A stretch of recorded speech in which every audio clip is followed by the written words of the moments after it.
球の皆さんこんにちは、月くんと申します。今日はウルトラマンブレイザーに登場が確定している過去怪獣たちについて解説していきます。ブレイザーは新規怪獣が多くて、月くんも毎週狂気乱舞しながら見てるんですけど、過去怪獣たちもね、魅力的なやつ多いんで、その辺も一緒に振り返っていこうと思います。はい、ではまず最初に登場するであろうこの人からいきます。オーロラ怪人カナン星人。はい、このカナン星人なんですけど、もともとはウルトラセブンに登場していて、このチャンネルの動画でも触れたこともある種族です。まあメトロン星人とかガッツ星人みたいなスーパースターリア充陽キャ星人ではないんですけど、昭和のウルトラを見ている人ならまあ知っている確率がそれなりに高いのではないかと個人的には思っています。というのも、このカナン星人の活躍がどうとかではなくて、登場した回の話の内容がちょっと特殊で印象に残る回だったんですよね。毎回ウルトラ戦士が怪獣か星人と戦うシーンって絶対必要だと思うんですけど、このカナン星人実はセブンと直接戦っていないんですよね。だから印象に残りやすいのかなと個人的には思っています。じゃあ一体誰がセブンと戦ったんだって話なんですけど、それがなんとあのカプセル怪獣でおなじみのウィンダムなんですよ。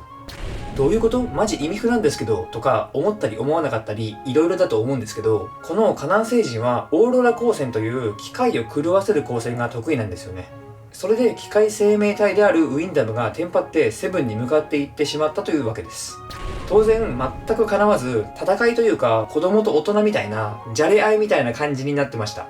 ちなみにカナン星人はこのオーロラ光線で防衛軍の飛行機を寄せ付けないようにしたり、旅客機と衝突させたりしていました。地球を侵略しに来た割には割と地味なムーブですよね。ブレイザーに再登場するにあたって、ブレイザー放送前に出した動画でも言ったんですけど、機械を狂わせるイコールアースガロンお疲れ的な展開になると思われることと、カナン星人が直接ブレイザーと戦うことはあるのかという部分に注目して、瞬きとかせずにドライアイ上等で見た方がいいですね。次はもともとウルトラ Q に登場していた隕石怪獣ガラモン。Q では2回も登場していて、宇宙から落ちてきた地球侵略用のロボット怪獣です。この可愛い見た目で侵略用って言われても説得力あんまりないんですけど、実は結構がっつり侵略する気満々の高性能ロボットです。地球外の物質でできていて、攻撃が全然効かないし、半永久的に動けるという結構せこい性能で、人間だけでこれをなんとかしろっていうのは本来無理ゲーに近かったと思います。しかも複数体出てきた回もあったので、M78 ワールドの人類パネーっすね。ガラモンはセミ人間が操っていたんですけど、ブレイザーではどういう設定で登場するか非常に興味深いことを海のごとしですね。ガラモンはガラ玉と呼ばれる隕石の中からパカッと出てくるシステムで、設定的に割と出しやすい感じなので、誰の手によって何のためにどういう感じで登場するのか瞬きしないで見て、みんなでドライアイになった方がいい案件ですね。次は二次元怪獣ガバドン。初代ウルトラマンに登場した怪獣で、子供が土管に描いた絵が実際の怪獣になったゆるふわ癒し系怪獣です。関係ないですけど、ドラえもんといいウルトラマンといい野生の土管が普通に存在してますけど、月くんは一回も見たことありません。昭和あるあるなんですかね。コメントで教えてほしいです。このガバドンは A と B がいて、両方特に暴れ回るとか目立った破壊行為はしない、ただただいびきがうるさいだけのクソ可愛い怪獣です。でも東京の大都会に現れてしまって、経済的な打撃がエグすぎるやろこれってなって、結果退治されたんですけど、ブレイザーではそこがどうなるのか見ものですよね。そしてこれガバドン A しか事前に発表されていないのが気になっていて、 B はおそらくブレイザーオリジナルのデザインになるのではないかと前の動画でもドヤ顔で予想していたんですけど、その新しい B が凶悪で倒されるのか、それともどうにかして倒さない方向になるのか、こちらも瞬きせずに見てみんなでドライアイになった方がいい案件ですね。最後は妖戦怪獣デマーガ。デマーガは言っても最近の怪獣なので、もうみんな知ってると思うので解説も何もないのかなと思いつつも、よく考えると初登場のウルトラマン X は8年前なのでやろうと思います。 X の頃はまだ20代だったのにな。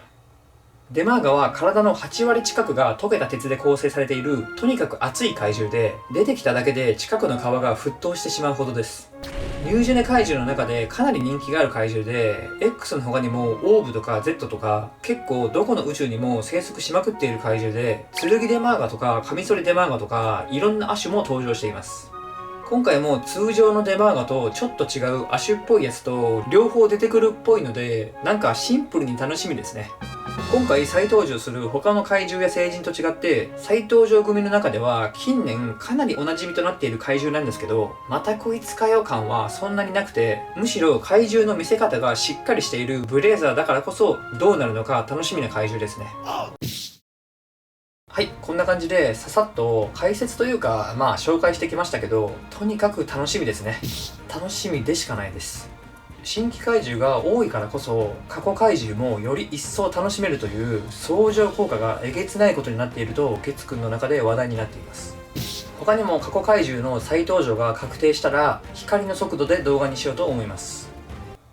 やっぱ光の速度っていうのは嘘です。最後までご視聴ありがとうございました。バイバーイ。